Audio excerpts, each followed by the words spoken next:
Have you ever been called selfish for protecting the very people who hurt you? Hi, welcome to HD Reddit Stories. If you've ever had to choose between your peace and your family's chaos, you're in the right place. Make sure to subscribe, because these aren't just stories, they're survival guides. It happened 3 days before Christmas. My dad slammed his fist on the kitchen table so hard that the plates rattled. His voice, sharp and trembling with rage, cut through the air like glass. You either help your sister or get the hell out of this house. It was a family dinner, what was supposed to be one. The roast was still warm, the tree blinking quietly in the corner. My mom stared at her wine glass like it had the answers. My aunt looked down at her plate. No one said a word. Except him. And me. You see, I was the good child. The one with the job. The savings. The one who never asked for anything. My sister? She had a history of blowing through money like it burned her hands. But this time, it wasn't just shopping or credit cards. It was gambling. Big money. Dangerous people. And now they wanted me to fix it. I remember how every eye at the table turned toward me, like I was the villain for not instantly agreeing to bail her out. As if I had created the mess. As if setting boundaries was betrayal. I looked at my father. At his clenched fists. At his disappointment that I wasn't falling in line. That I had grown a spine. And I said nothing. I stood up quietly.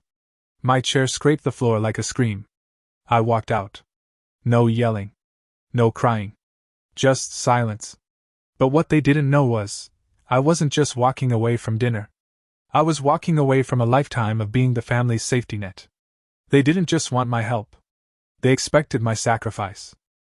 After that night, I didn't go back. Not for Christmas morning. Not for the calls.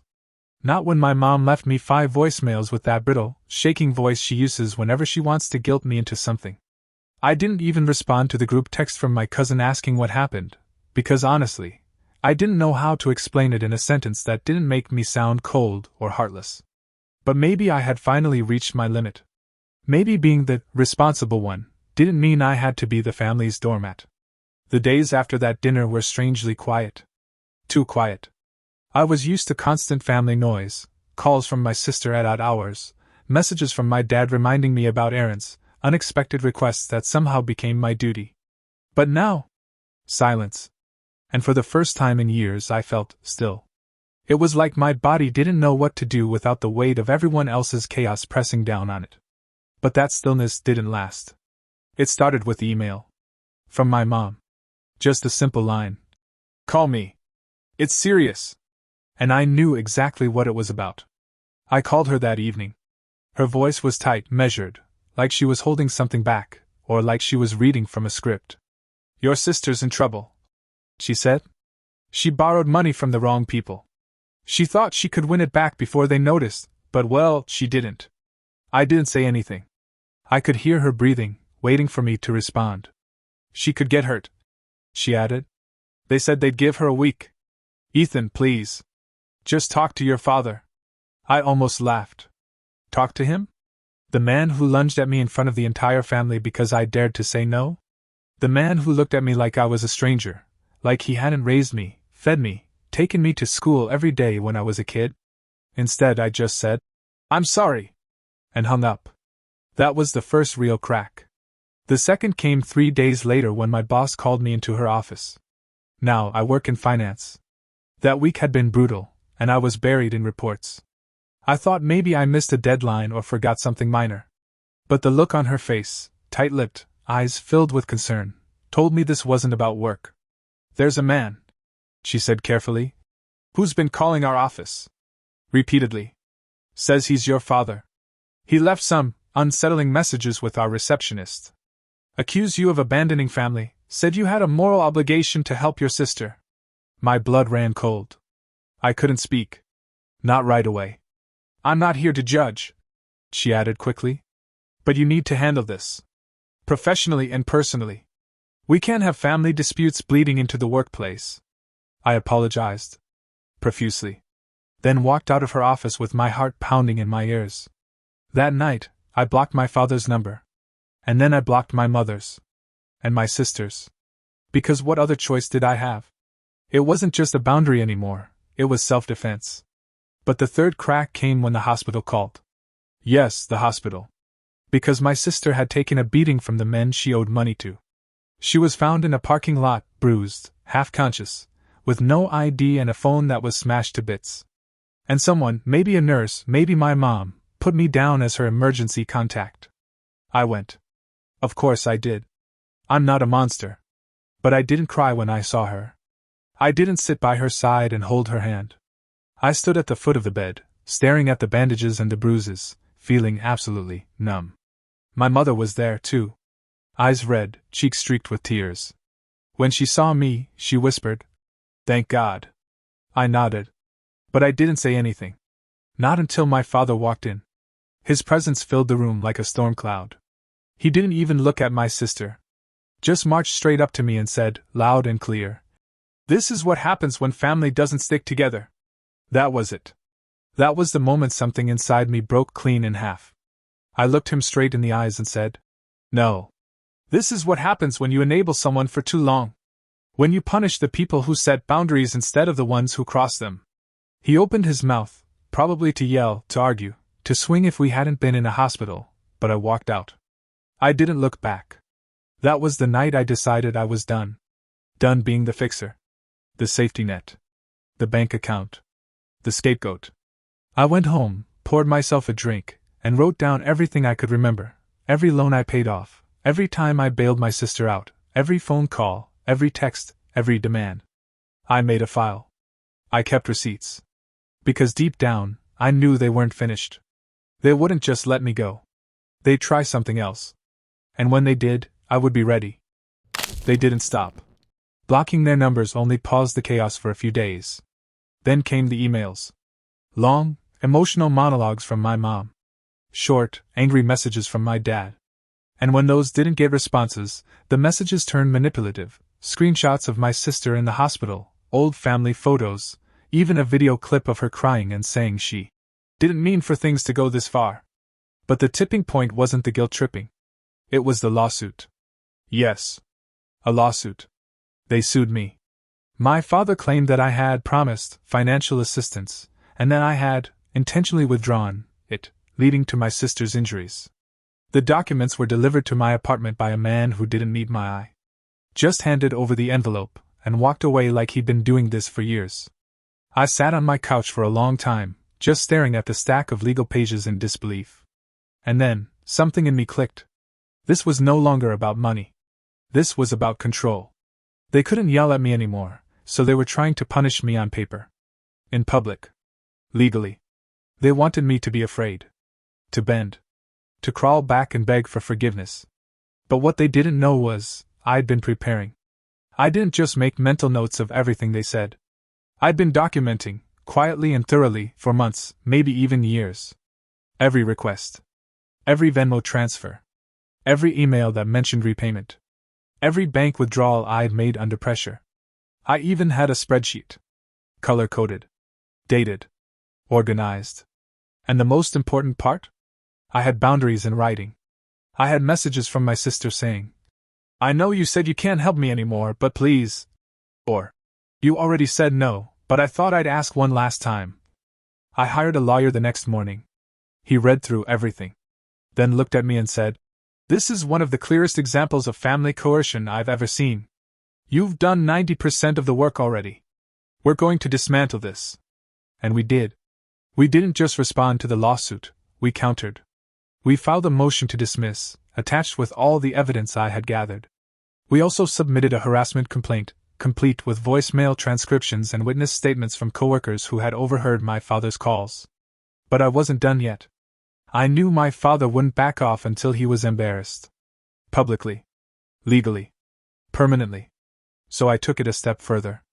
I filed a petition to have myself removed from any future financial responsibility tied to my sister's debts. I included psychiatric reports that detailed the years of emotional strain, documented therapy sessions where I discussed the impact of being the family ATM, and submitted a full financial breakdown that showed how their demands had jeopardized my own credit score and retirement savings. It was a process. Court dates. Paperwork. Statements. But I showed up to every hearing. Clean cut. Calm. With folders. My father didn't. He missed the first hearing, then showed up to the second one looking disheveled and angry, muttering about family betrayal and ungrateful children. My mother cried in the hallway, but didn't enter the courtroom. My sister?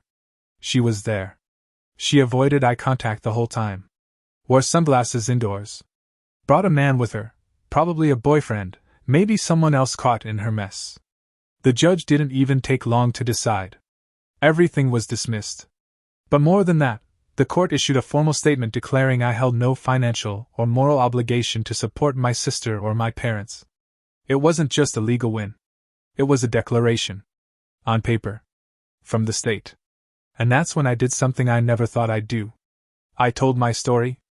Anonymously, of course. I posted online, not on some petty rant forum, but a financial subreddit. I laid out the entire saga. From the family dinners to the threats. From the hospital calls to the lawsuit. I included screenshots with redacted names, dates, patterns, receipts. And the post exploded. Thousands of comments. People thanking me for speaking up. Sharing their own stories. Asking for advice. Calling my parents toxic. Encouraging me. But the real twist? Someone on that thread turned out to be a journalist. A freelance writer who reached out, again, anonymously, and said they were doing a piece on adult children breaking free from financial abuse. They wanted to feature my case. I said yes. The article went viral. Of course, my name wasn't in it. But anyone who knew the story, anyone in my family, would recognize the details. The lawsuit. The threats. The hospital. It was unmistakable. And just like that, the power shifted. I didn't respond to my father's last attempt to reach me, which came in the form of a typed letter, mailed to my work, sealed with his initials. I didn't even open it. I gave it to my lawyer. My sister hasn't contacted me since the court date. I heard she moved out of state. I hope she's okay. I hope she's learning something. But I'm no longer her cushion to fall on. And my mother? She sent me one last message. I don't recognize you anymore. She meant it as a curse. But I took it as a blessing. Because she was right.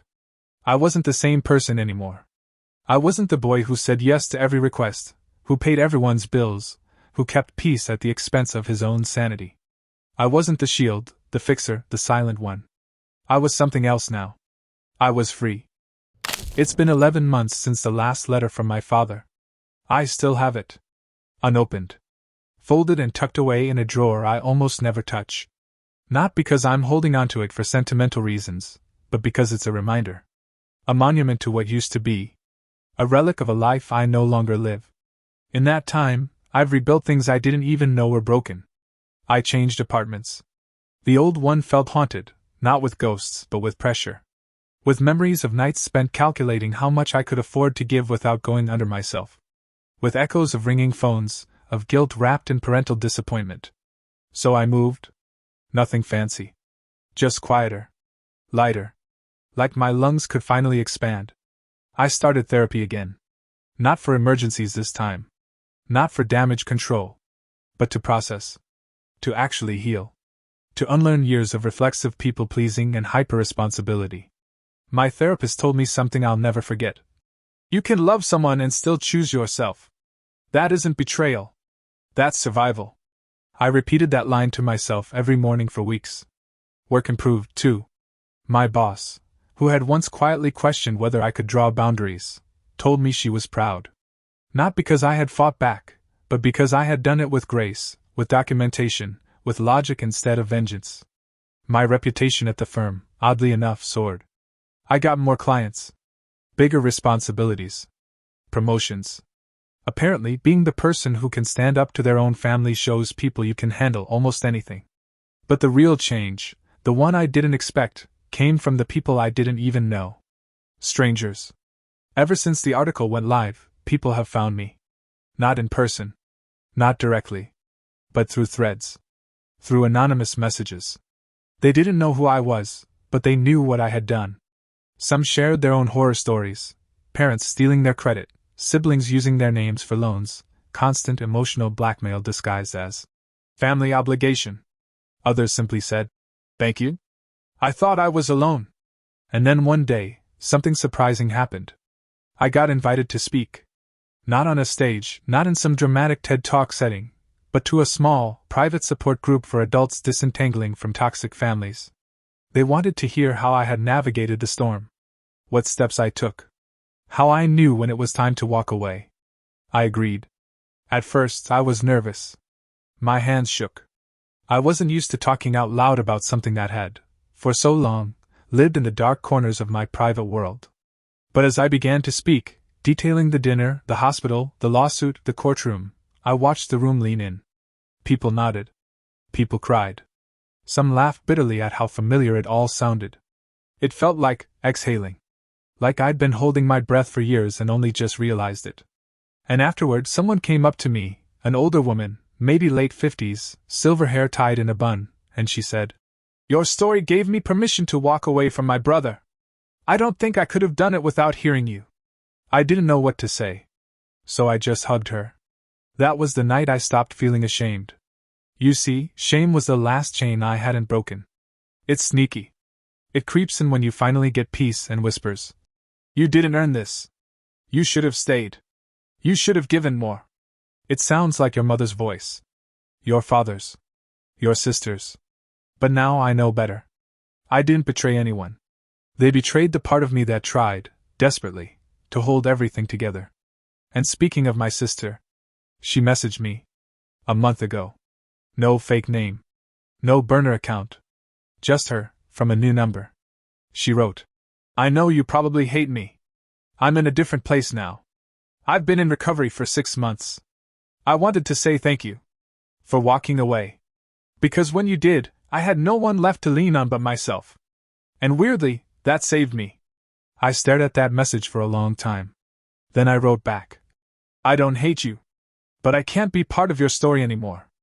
I hope you keep healing." And I meant it. I didn't feel angry. Or sad. Just done. Cleanly. Finally.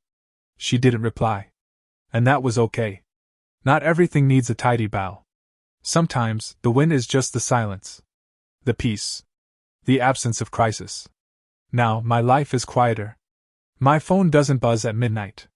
My mailbox doesn't contain legal threats. Holidays are spent with friends, with chosen family, with people who ask, not expect. Who give, not guilt. I'm still cautious. Boundaries don't erase years of habit overnight. I still flinch when people say, "Can you help me with something?" But I pause, breathe, and ask, "Is this mine to carry?" And if it's not, I put it down. Because I've carried enough. And when I think about that night, my father lunging at me, my sister's black eye, my mother's shaking voice, I don't feel trapped anymore. I feel powerful. Not because I hurt them. But because I didn't let them keep hurting me. So if you're listening, if you've been called ungrateful for choosing peace, selfish for choosing distance, let me tell you something. You are not wrong. You are not cruel. You are not alone. And maybe, just maybe, walking away isn't the end of the story. Maybe, it's the beginning. People often think that the hardest part of walking away is the act itself. The moment your feet turn, the door closes, the phone call ends. But that's not true. The hardest part is believing that you have the right to walk away in the first place. I spent most of my life thinking that love meant sacrifice. That being a good son meant being available. Helpful. Willing to drop everything and rush to fix whatever mess someone else made. I thought that boundaries were selfish. That saying no was cold. That being tired was weakness. But what I've learned, what life, and pain, and clarity have taught me, is this. You can love people and still say no. You can care deeply and still protect yourself. You can be a good person, without being someone's emotional punching bag or financial backup plan. My biggest mistake wasn't refusing to help my sister pay off her gambling debt. It was helping her too many times before that. It was staying silent when I should have drawn a line. It was letting guilt dictate my choices instead of reason.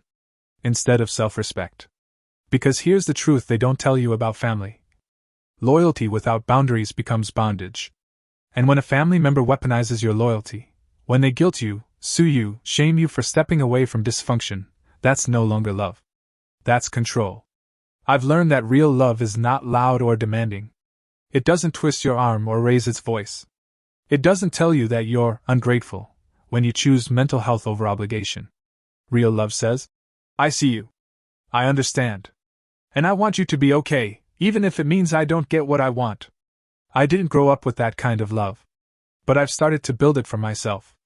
With people who respect my no's as much as my yes. With friends who ask instead of assume.